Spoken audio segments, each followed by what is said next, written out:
Well, thank you all for coming. We have a lot of people to meet tonight. I don't know about you, but every time I go to a Urantia book conference, I walk away inspired by the people more than the information. I remember a couple years ago I was at a conference and Merritt Horn gave a very inspiring speech. I have no idea now, 2 years later, what he talked about. I remember one line from his speech, but I remember that I was inspired by Merritt Horn that day. And I think it is the same at many of these conferences. You are inspired by the people, and a lot by the people who you meet. So tonight there will be socializing. This is to give you a nice break between your socializing as you go and you meet people. I have had the honor of giving talks at many Urantia conferences and Urantia events. I have spoken at small study groups, at medium-sized national events, at larger international events. All right, there we are. That's me. But tonight will be one of the easier speeches I have to give because I've had to make up absolutely nothing inspiring in this speech. If you find anything inspiring by what I'm about to say, it's because it is the absolute 100% truth. So it's easy for me. Welcome to Budapest. Isn't this a lovely design? Antonio has made this design. Antonio Schaefer, if you haven't met him, you should definitely sit down and have a nice conversation with him. He is one of these people who wears many hats and performs many projects within our community, including one of them being lovely designs. We are told in the Urantia book that love is dynamic. We are told that living truth is dynamic. We are told that religion is dynamic. So too must the Urantia community be dynamic. Now, I know I'm the president of Urantia Association, but I am one of these people who believes that social groups are only good for the generation in which they are actively serving. I accept with 100%, I'm 100% fine with the idea that Urantia Association might crumble and die away in 30 years, and that some new organization will rise up to serve the needs of that day. And that's the role of social organizations. If we cannot remain dynamic, if we cannot change to serve each new generation as it comes forward, then they will die away and a new one will arise, and that's fine. Each generation must organize itself. However, the Urantia community is filled with dynamic people, and we have had the ability to create and maintain dynamic organizations that are changing with the times. We are going through a tremendous change. Now, this isn't just with Urantia groups and Urantia organizations. It's actually within the entire business world is going through this a change that we'll be describing here in the next few minutes. And the Urantia community and Urantia Association in particular, and that's the one I'm rooting for, but in truth, as you can see by all the nice organizations who are supporting this particular conference, we're all working together and recognizing the changing nature of the social and the social community that's serving the Urantia book. So this is the old community. If you found the Urantia book and you wanted to find someone else in your neighborhood who has the Urantia book, you would go and you would write the central office. You'd write them a nice postcard or a letter and say, does anyone else live in my city? Does anyone else live in New York or London or Budapest? And they would write you a nice postcard back and say, yes, there's someone else who lives 5 blocks away. And you would go and ring that person up and you would try to join their study group or become friends with them. If a conference was to be announced, the central office would send out announcements to the entire community announcing the conference. The old role of the social organization was to organize and coordinate people. We were a people organization. Google and Facebook have completely replaced this function of the social organization. Now with Google and Facebook, people can directly interact, and you no longer need the middle social organization to be the intermediary. And this isn't just for people who live right next door. This is real-time interactions with people across the world, as we are experiencing right now as we are being broadcast live across the internet. Hopefully my 3-year-old son is watching us. Hello, Leopold. So this is the new realities of technology and how it is changing the social organization. We can no longer be an organizer of people. This is the old structure, the standard structure that you've seen for every organization out there, right? Where the people and the titles and the positions are very important, where I'm in charge and you're second in charge and you're down here and you're in charge of this area and I'm in charge of my study group, and everyone has a position or everyone has their area of expertise, yes? We've seen this throughout organizations throughout time, and frankly, it has served us very well. Before the technological revolution that we're going through, this was the most effective way to organize and maintain a sustained community like we have been able to maintain. But technology has, again, replaced a lot of this function. This is the new structure of the Urantia community. We are no longer a nice, orderly flowchart. We are now a hive of activity. We are no longer about people and positions and titles. We're now about organizing and coordinating projects. What projects are you working on?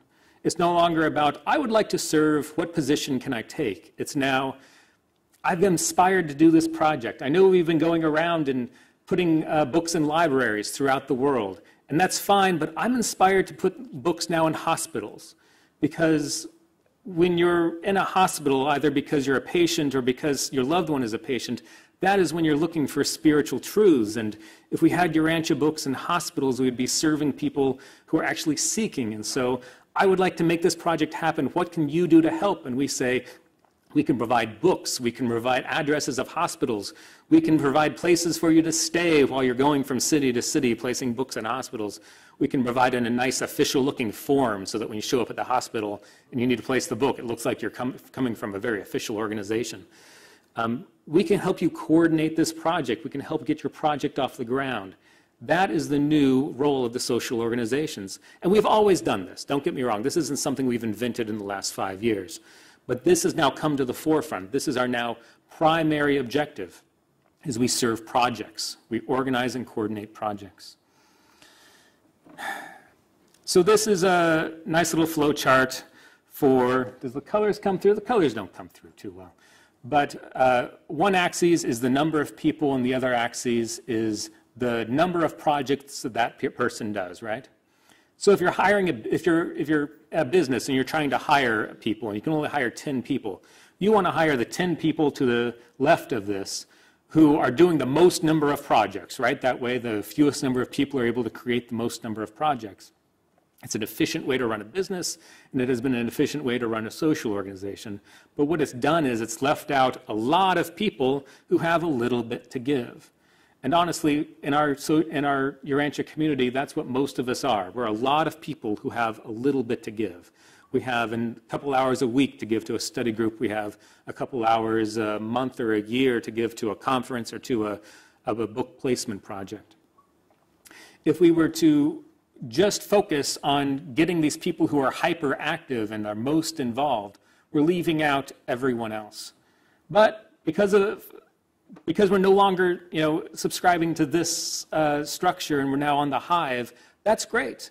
One person who has just one project to give has a place to do it within our community. And you can see, a hive that's still organized. You still have some structures to it, but it's much more individuated and much more interconnected. And so we're not losing that one person and that one project just because they only have one thing to give. We still have our hyperactive people. We still have the Antonio Schaefers of our community who are filling 20 of these honeycombs. But it allows for us to better organize, yes?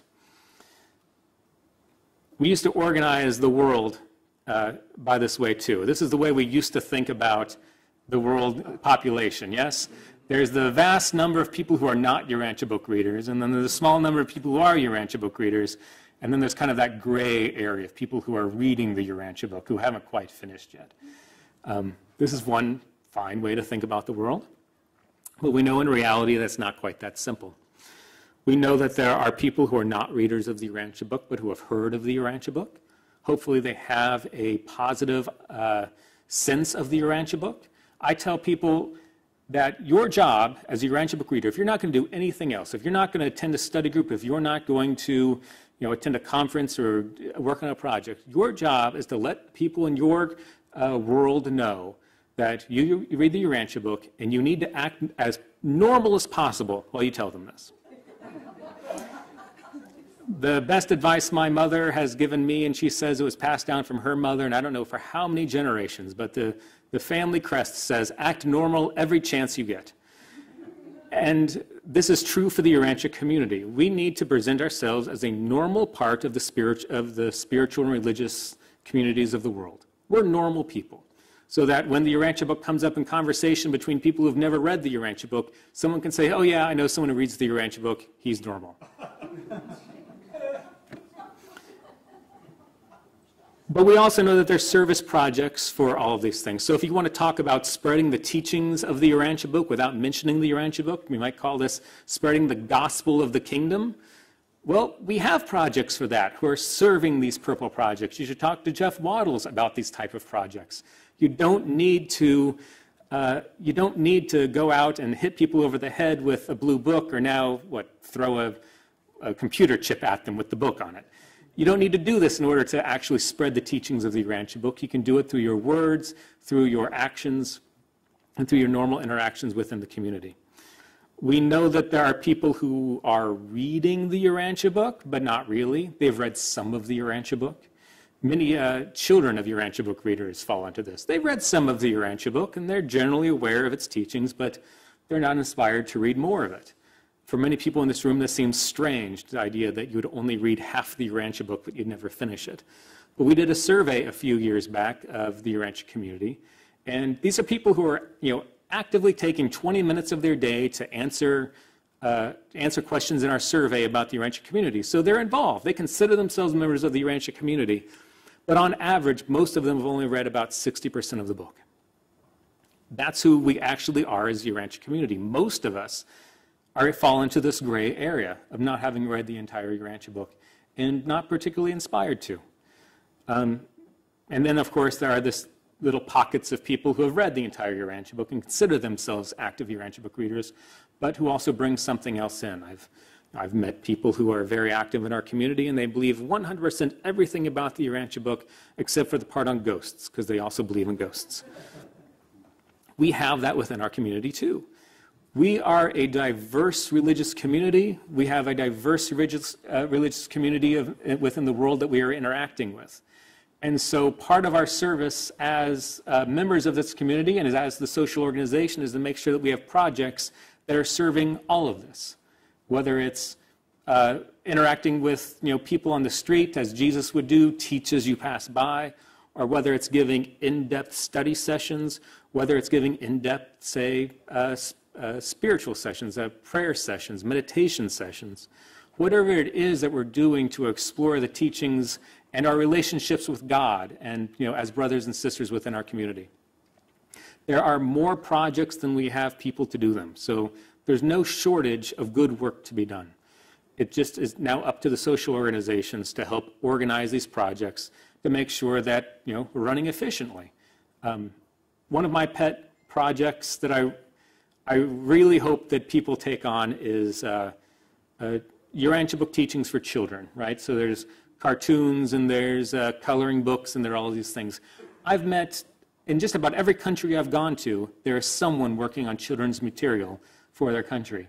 And yet there's very rarely the interactions between these people, right? So someone near me in my home state of Wisconsin is working very heavily on it and has been for 10 years. And yet they'd never met the person from just a couple states over who had also been working for 10 years on the same project. And so we need better coordination throughout the world to share what we have because, especially as the parent of a young child, well, 2 young children, I find these things important, and I want to bring these things into my home and integrate them into my my religious life with my family. So we're moving from the old ways into the new ways, and it's not a smooth move, and there are of course going to be bumps along the road, but we're moving and we're dynamic and we're changing and we're keeping up with the pace. We are doing more now. The entire Urantia community is doing more now than we would have even dreamed of doing 10 years ago. And when I look into what we'll be doing next year and the year after, it's just exploding exponentially. And so there's always more work to be done. And but we are structured in such a way that we can handle it, that we can adjust and serve all the communities of the world, slowly but surely. So let's talk a little bit about, I chose poor colors for my designs. So if you can squint and see the blue shaded countries, these are the countries where languages, whose languages the Urantia book has been translated into, and this is the majority language. And yes, I know it gets a little tricky when we get to places in Africa where this is the European language that has been introduced, and yet it's, it's still, say, one of the legal languages. But how much does it really apply to the individual lives?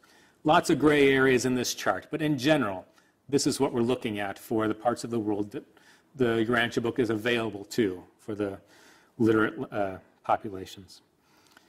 This is a much better color. This is where Urantia Association has active associations, yes? There are communities throughout the world who have not joined Urantia Association, and that's fine. There's communities where they're developing, where they're reading, or they haven't organized yet.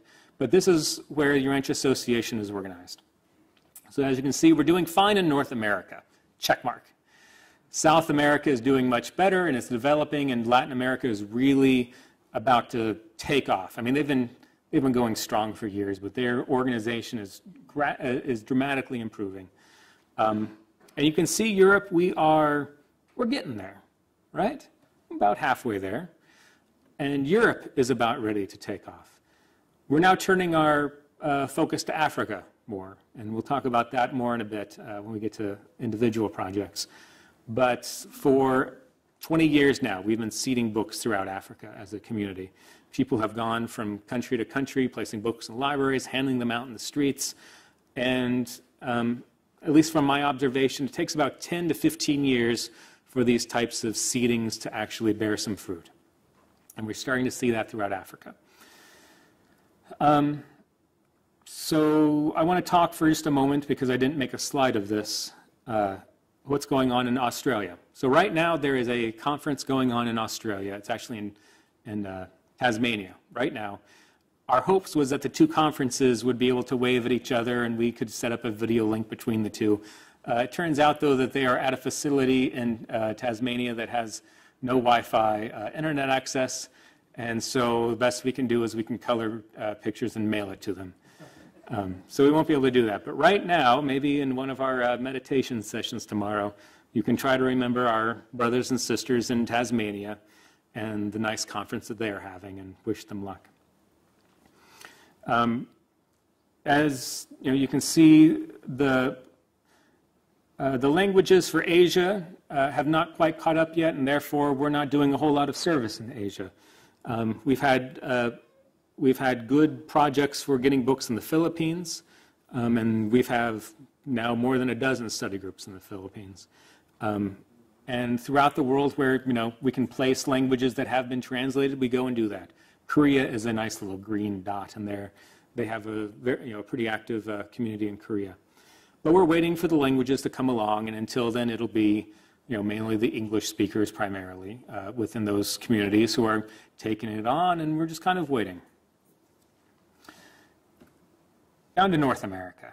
The birthplace of the revelation, so they say. We're doing fine in North America. I say this as a North American. If anything, the problem with North America is that we've had the Urantia book for too long, and we haven't been balanced by other cultural centers. And therefore, I think we've seen, and this is just my commentary, this isn't official anything, but from my commentary is that the culture of the United States was in danger of being married to the culture of the Urantia community. And that imbalance would be unhealthy for the Urantia community.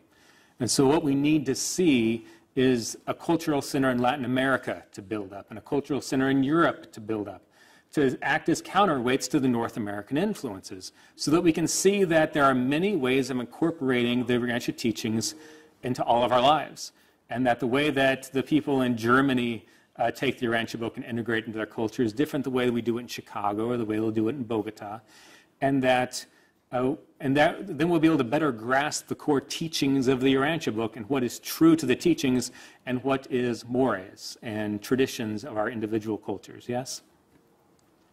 In the United States, we like to hold hands in a circle, and sometimes we squeeze hands in a circle. And you try to do that in some of these countries, and they just look at you funny, right? And so we need to make sure that we're not that we're not imposing culture upon the Urantia community, yes?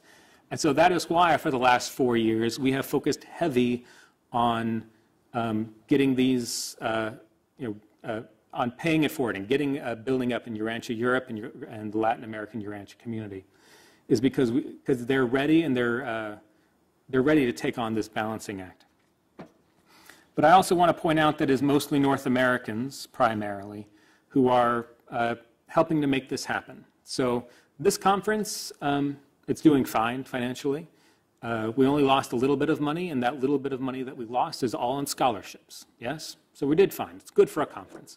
But most of that conference money, as you see from this, came from because of the San Antonio conference that happened 2 months ago in San Antonio, which is co-hosted by the Urantia Book Fellowship and by Urantia Association United States. It was hosted by the Lone Star Urantia Association. They took all of the profits from that conference and they gave it to this conference and to the Bogota conference that are happening next month. And so they're paying it forward out from the United States into the rest of the world. And now we need to be prepared to pay it forward from Europe on. So you'll see the fundraisers out there, the auction for the African conference, the Ghana conference that's happening in February. We need to keep paying this forward so that any financial help that we can give keeps going out and out and out, right? No one makes money off of anything involved in the Urantia book, right? There's no one out there making a profit. And so the burden of the Urantia community really falls upon each and every one of us. And so one of our goals for Urantia Europe and for Urantia Latin America to really be a strong community is to be self-sufficient financially, right? And then to be seeding that money out into Africa or into Asia. So that's the next goal for Urantia Europe as a community. So I mentioned, maybe I'll go back one slide. I mentioned the San Antonio conference. We are in the middle of a string of conferences that's going to be going on for quite some time. It started in San Antonio in June.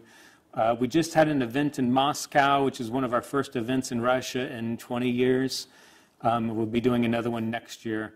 Now we're here in Budapest. At the same time, they're down in Australia doing a conference. Next month, we'll be in Bogota in Colombia. After that, we'll be in Ghana and Accra doing a conference. That's in February. A week before that, by the way, there will be an event in Ethiopia that's more of a concert event. And the people who do OneGod.com are helping to sponsor that, and I forget the main organization. But the Urantia community will be represented there, and they're helping out there too.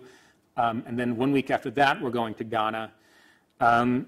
So that's February, and then next summer after that is the Fellowships Conference in Denver in IC17. After that is a scientific symposium that'll happen in Kansas City in the United States, and it's going to coincide with both Jesus' birthday and a total eclipse of the sun that's going to streak across the United States, and the area in Kansas City where they're doing the conference will be in the area of total eclipse. So if you've ever wanted to be at a Urantia conference during a total eclipse of the sun on Jesus' birthday, this is one of your opportunities. Yes, Kansas City. After that will be a St. Petersburg conference, which I believe is in September of next year, so we're in 2017. And then we will, of course, be filling in conferences between September and the next May. In May in 2018 will be our international conference, which will be in Amsterdam of that year, yes? So we'll be filling in, of course, and there's national conferences and national events always happening in your local countries. So, I'm just talking about some big ones I want to highlight, but we're in a constant string of conferences between now and at least May of 2018, and I'm sure we'll be filling in beyond that. It's April of 2018. So, this isn't going to stop. We used to be really happy if we could have one conference a year. And now, those people who like to go to every Urantia Book conference are probably cursing us, because they're either going to be spending their entire lives hopping from conference to conference, or they're going to have to actually miss one. But this is great. We're serving more people with each of these conferences, and I would much rather have 10 conferences serving 100 people than one big conference serving 500, yes? Each serving 100. I think that math is correct. And like I said, each and every one of these conferences is paying it forward. So any leftover monies from this conference will go to scholarships for the next conference. And that conference's leftover money will go to scholarships for the next conference. And we'll always have some fundraiser going on to raise money for the next one down the line. And if we keep paying it forward like this, then the Urantia community will continue to grow, and it won't be too big of a burden on any one group, one institution. To Latin America. Latin America is one of our fastest growing communities, in part because of the works of J.J. Benitez, who many of you might know, but he is a somewhat popular writer in Spanish, and he has written about Urantia themes. For most of his books, he did not attribute anything to the Urantia book. It was introducing Urantia teachings without introducing the Urantia book, and then in one of his books he dropped in, by the way, if you want to know more, you really should pick up the Urantia book, right? But he's written a series of books about this. He's become very popular, and therefore lots of people are picking up the book in Latin American countries, in Spanish, and even in Brazil.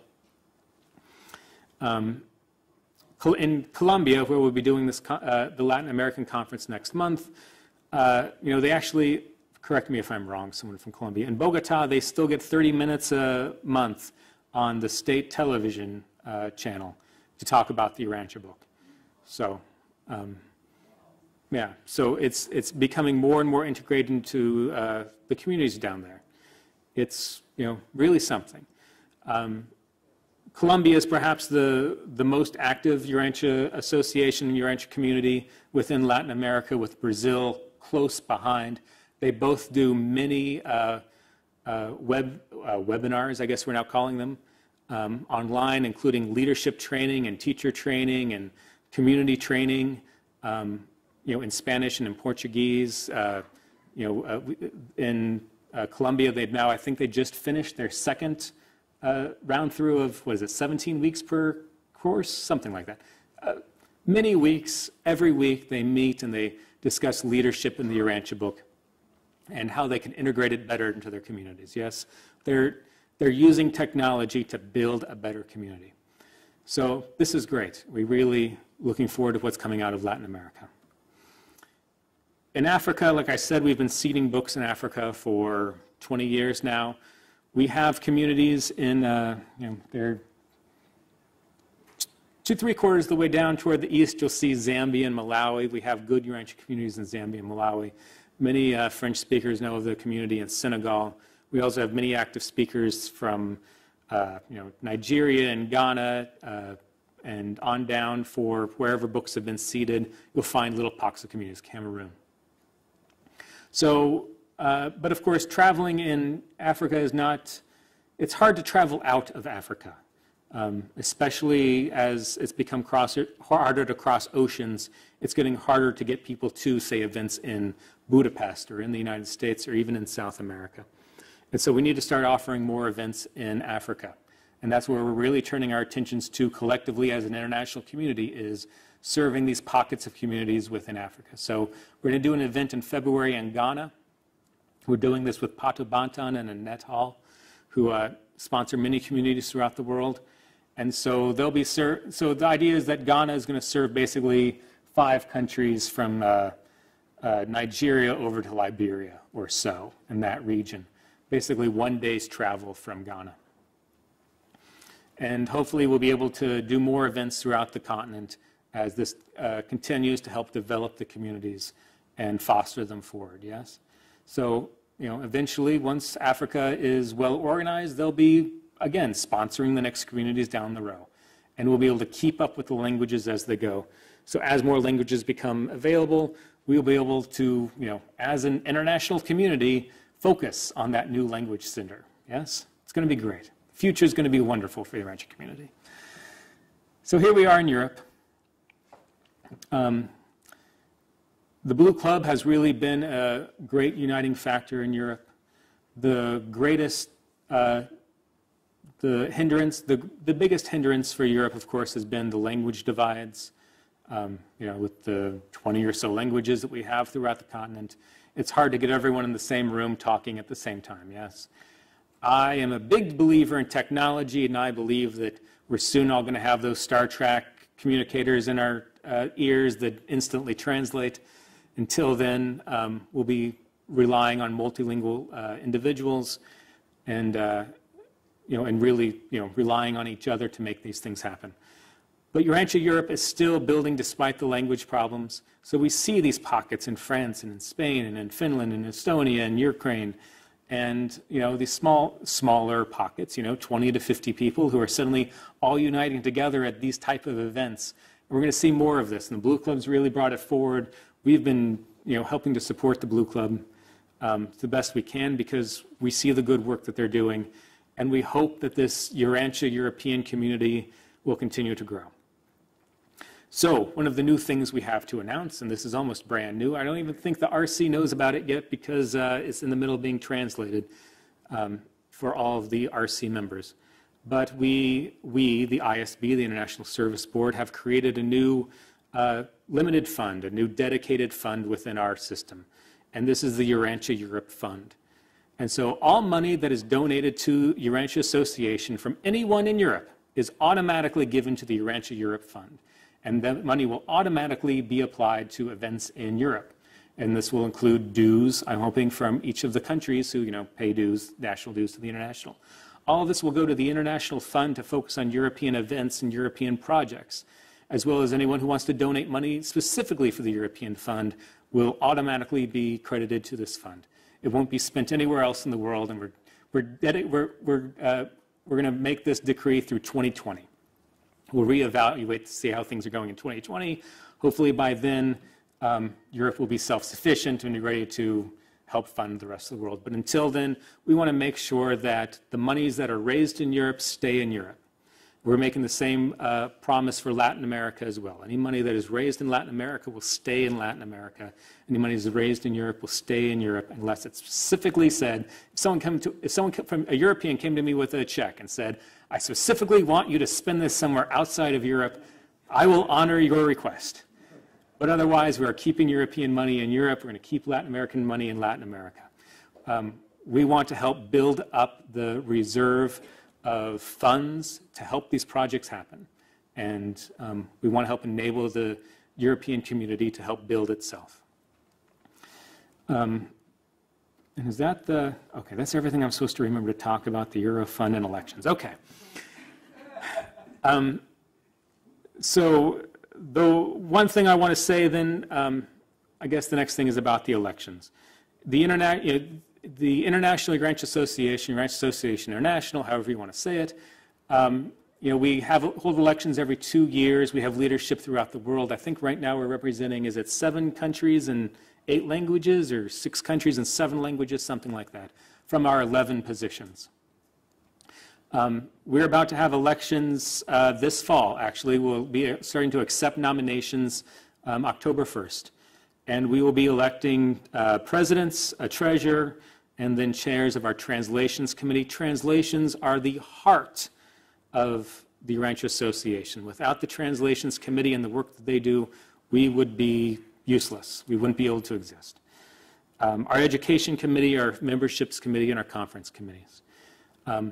If any of you are interested in stepping forward and helping to be the organizers of this, to help be a coordinator of these projects, remember, the person who's in charge of, say, the translations committee isn't the person who's physically translating every piece of correspondence that comes across you. You're the ones organizing the translators to help get translations out in an efficient manner, yes?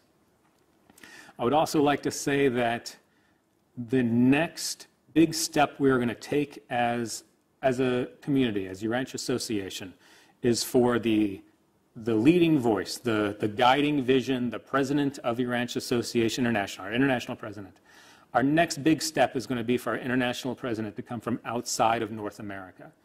And so we're looking for people from Europe, we're looking for people from Latin America who are willing to dedicate this vision, because once we remove that guiding vision and we have a new focus, a new cultural influences, and a new way of approaching the Urantia book, it's going to really transform the way our association happens in a way that we can't predict yet because we haven't had it happen yet. We're still pretty young, you know.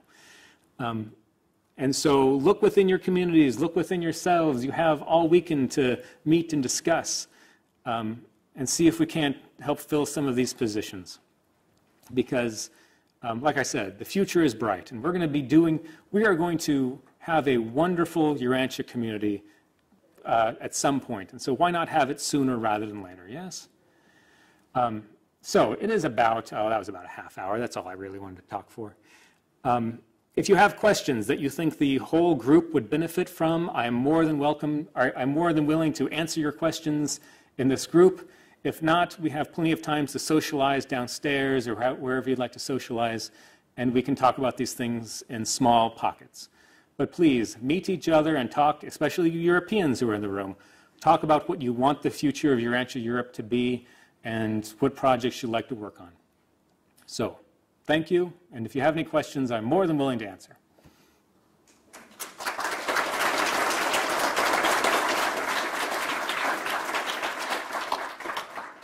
Okay, if there are any questions, I will come to the person with the microphone so that everyone can hear it. Oh, that's good organization there. I didn't even think of that.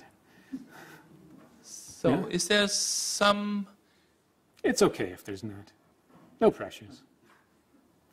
All right. Okay. Yeah. Oh, Arvid, I come to you. Just a moment.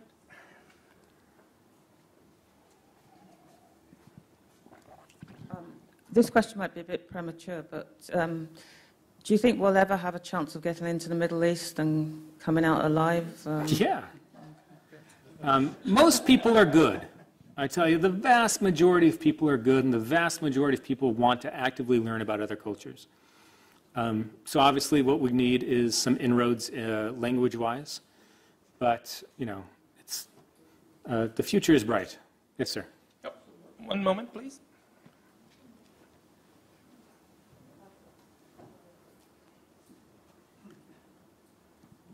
Just a thought, I'm a businessman, but I can see you go to the airport, right?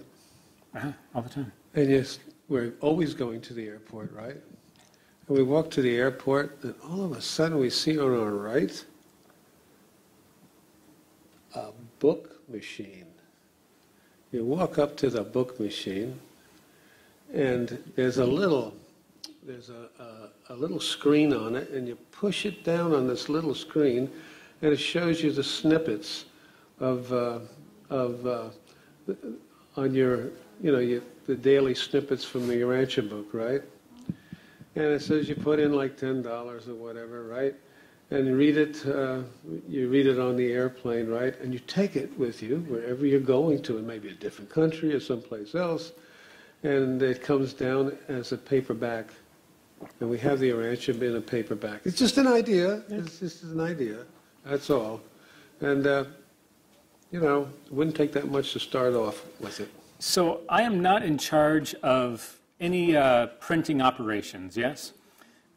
We actually have a trustee of Urantia Foundation in the back. We have a couple associate trustees here. And by the way, in case we also have the vice president of Urantia Book Fellowship and a couple general counselors in the room. And the president of Urantia Association of the United States. We have plenty of leadership throughout the room. You really should sit down and discuss and tell them all of your great ideas.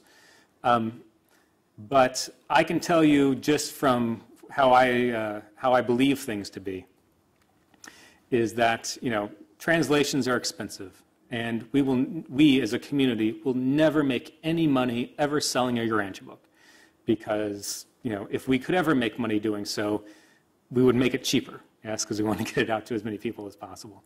So if you have translation abilities, you need to dedicate them to either help our communications or just to help review a new translation out there and say, hey, this word, maybe change this to that. You can give a little bit of time. And also, of course, whatever help you can give to make these translations happen. We're big fans of getting the Urantia book out to the world as quickly as possible. And the only way we're going to do that is if we work together. So, So if you know Arabic, translate the book for us. Richard?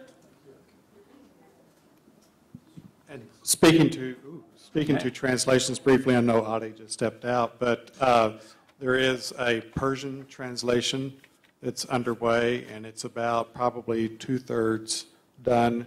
My brother George can certainly speak to this because he heads up our outstanding translation group with under the foundation. And also, we have the Persian, and we have a Pakistani reader that wanted to do a Pakistani translation as well and is doing it. And we have worked with him some to actually do it in the proper way. Of course, the problem is, what do you do with it once it's done? You really can't publish it because death threats will be involved. But these things are underway, and I'm not sure about the Arabic, but you could probably speak to that, George. Other questions or remarks? So everyone's thirsty? Yeah.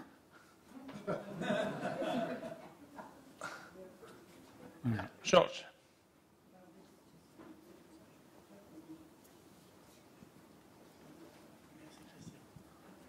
Yes, in terms of translation, we have also the Chinese translations going on. And we are halfway to finish it. And we have also the Indonesian translations going on, which will be finished around in 2 or 3 years. We have the Hebrew translation, which is halfway also. And of course, you know, we have the Portuguese revision going on. We have the Spanish revision going on. And we have a lot of things to do. And as you can believe, this costs a lot of money to do it. Yeah.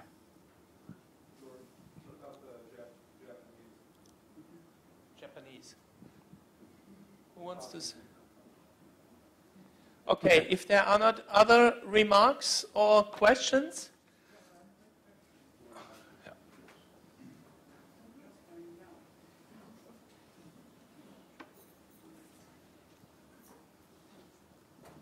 I hope you understand my English, but I'm European, I'm Swiss lady. Schweizerin in good languages from my country. In Europe we have really difficulty for translator and to find translator. We read also in every languages, and after when we have a conference or we come, we need to speak English. That is not so nicely for us, you see. Myself, I have problem. She don't speak English also, but we read the book. We will work with the book. What can you help here? Thank you. Chris, do you want to say something? So just to make sure I understand the question, it's what can we do to better serve the people who are attending these conferences? So one thing we can do is flood a conference with lots of people from the same language. If there were 20 people here who all spoke French and only spoke French, then it becomes cost efficient to hire translators at the conference level. And when it's just one person or two people, suddenly it becomes not so cost efficient. And so that's the first thing I would say is bring 20 friends with you. Bring 10 friends with you and I'll chip in the rest. And like I said, technology is right around the corner. It's right there. We're gonna be doing telepathy here soon. It's right around the corner. Yeah. They say technology, anything that was created before you were 10 years old is how it's always been. And anything that's created before you turn 35 is new things that you understand and are, of course, wonderful for the world. And anything that's been created after you're 35 is against the natural order of things. So. Yeah, Antonio?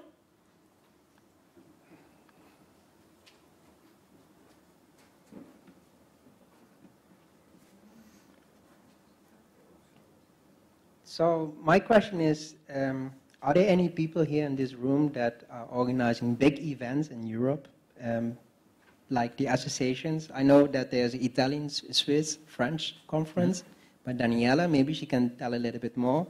I know there's a Finnish winter conference, so maybe they can talk a little bit more about that. Risto, he's the one who is responsible. Okay, I give the microphone to Ilmeni.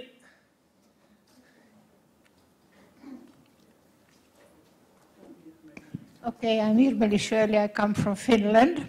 So I would like to tell you that we have the most readers per capita in the whole world. We have 14 study groups, and we have always winter days, and we have summer days when we get together for 2 days, and Antonio was there for the last time. So we are very active, and it's going very well. And here is our branch manager. He's the only branch manager of the Urantia Association in the world. Everything has been closed, Australia, Vancouver, so we in Finland, we still have this. It's for the whole world. So I just want to tell you that in Finland, things go very well. And we are about 8 people here.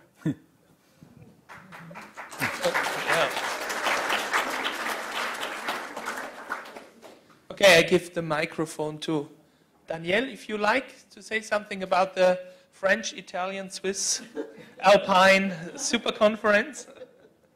Yes, I'm happy to be here, and I hope that in Europe we'll create more understanding between us. Because Italian, we are Italian, we speak all Italian, and in Swiss they can't say they don't speak English. It's necessary to be more brother, more near each other. It is necessary that each one will learn, will do an effort to understand, to speak, and to go in direction of people. I try now with Italian. It's difficult, but step by step, I hope that they will grow the number of people. And it is necessary to go always en avant. Well, we're challenged to learn to love one new person a day, yes? Wow. At some point, you'll run out of people in your own language. So you need to learn another language so that you can keep growing.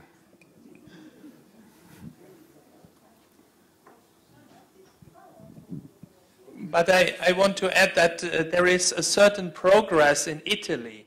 I remember it was in December 2007 when Ilmeli and Werner and me, we were running through the town of Rome to find an editor or a shop to sell the Urantia book. And you finally made it. I had to go home then, but it was very difficult. And at least we have now readers to come together. So there is not everything lost in Italy. Yeah.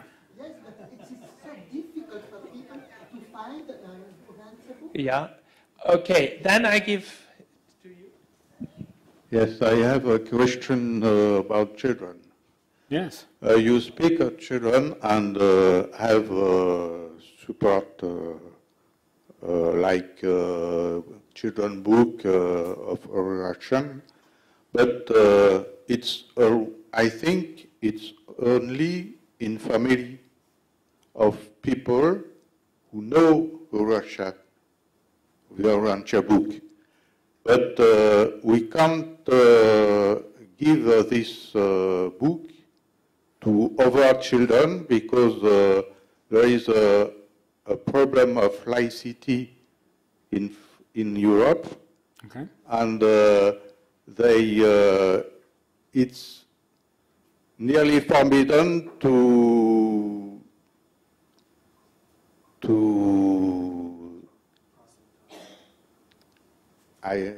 how can I say that? It's forbidden to take children in religion and like that. Mm-hmm. It's a problem of, it's a law problem. So I agree with this book for children in family who know the Urantia book, but outside it's difficult. Okay, Chris, can you say something about? Well, so for example, you can do, for example, a children's book on the life and teachings of Jesus, and you could perhaps include the parts that are in the Bible. They're emphasized in the Bible, but tell those stories from a Urantia perspective. And of course, you're talking you're simplifying it for children in the first place. So it's, huh? Yeah, there are plenty of such projects. Yeah, yeah, we use the what is it? The Tales of Joshua. Yeah, it's so much better than the children's Bible that my kids have also. So anyway, and there many people working on those types of projects. So it's tricky, of course, when it comes to other people's children, but I'm fine if we just focus on our own. Sandra?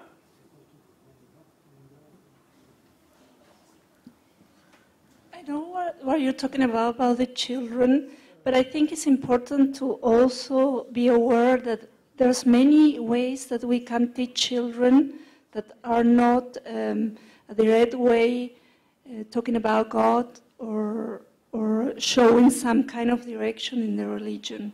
I work with children myself. I have many children of Muslims and from many kinds of religions. I don't talk to the children about religion. I'm not allowed, of course, to talk directly about God or Jesus or whatever religion way, but I let flow in my work the love of our Father.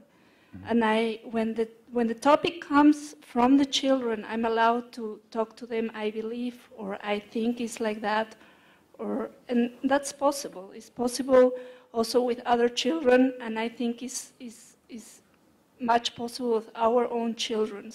And I see it also in the children from my sister, for example.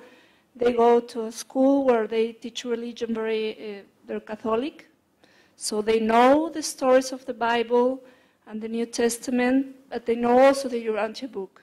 And they, in their early age, they have been taught by my sister how to make this difference between, okay, that's a story that it was in the Bible, but the Urantia book says, and they deal pretty much well with that. I think that it's possible to teach the children like that in the early age, from the early age.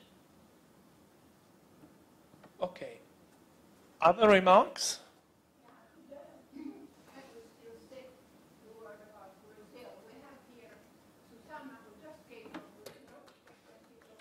Okay.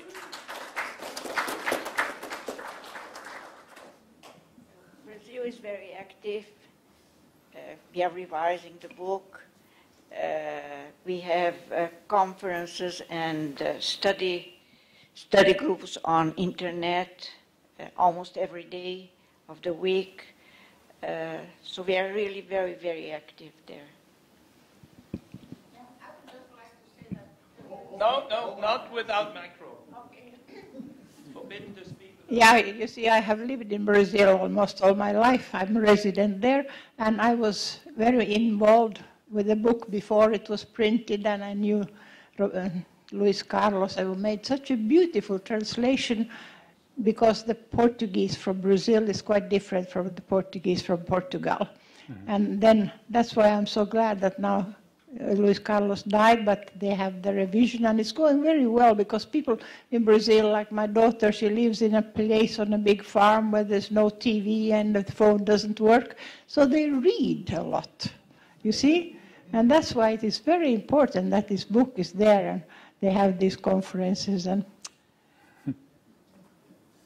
so the climate can be very favorable for reading the Urantia book. I was in Finland last winter and I had minus 40 degrees, and I would have been happy to have an Urantia book and not to go out because it was so cold. George?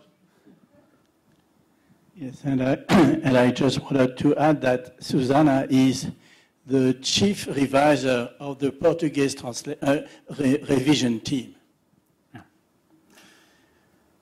So, Okay, are there any remarks? Yeah, there's one remark. I see you won't stay until 9 o'clock because you...